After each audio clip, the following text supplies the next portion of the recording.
on espère que vous avez pu profiter de votre week-end. Nous, on a passé ces 2 jours à checker l'actu.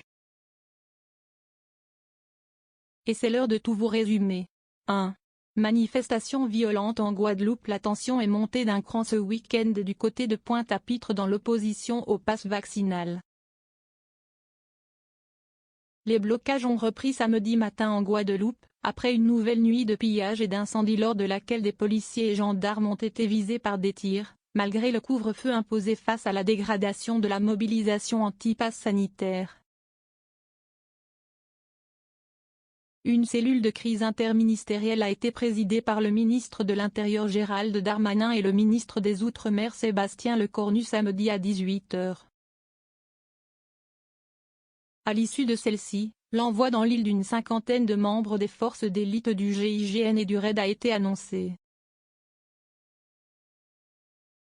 Une réunion se tiendrait lundi soir autour du Premier ministre Jean Castex, du ministre de la Santé Olivier Véran, des parlementaires et des présidents des assemblées de la Guadeloupe.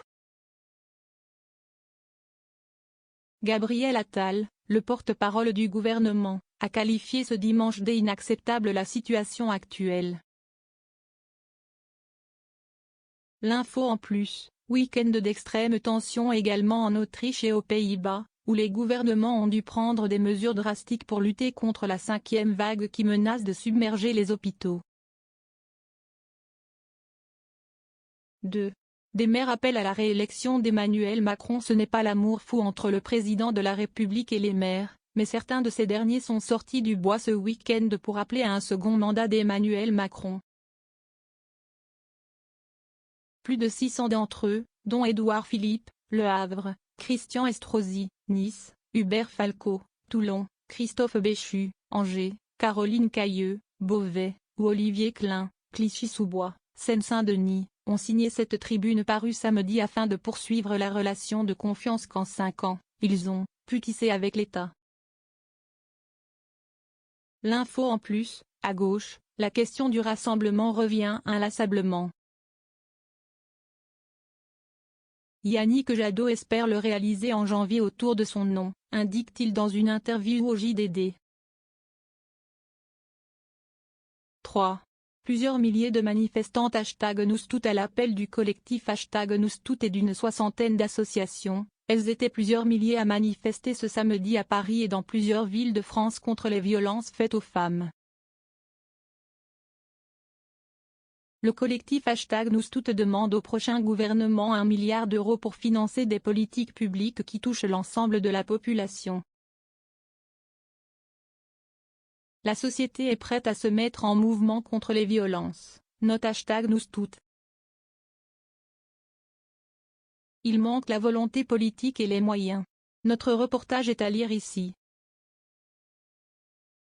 L'info en plus, les gilets jaunes ont eux aussi battu le pavé samedi à Paris, mêlés aux antipasses. Le mouvement fêtait ses 3 ans, mais beaucoup l'ont quitté. Ils nous ont expliqué pourquoi. 4. Les Energy Music Awards récompense Ed Sheeran. La 23e édition de la remise de prix a été retransmise samedi sur TF1, en direct de Cannes. 4,1 millions de personnes ont suivi la cérémonie sur la chaîne. Parmi les temps forts de la soirée, on retiendra l'émotion de Slimane, qui remporte avec Vita les récompenses de groupe ou duo francophone et de clip de l'année pour la vidéo de Delors, les 2 trophées décernés à Ed Sheeran artiste masculine internationale et chanson internationale pour Bad Habit, ou encore la victoire surprise d'Eva en catégorie artiste francophone féminine. Le détail, si est par là. L'info en plus, Jacques et Thomas Dutronc semblent sur scène, c'est pour bientôt.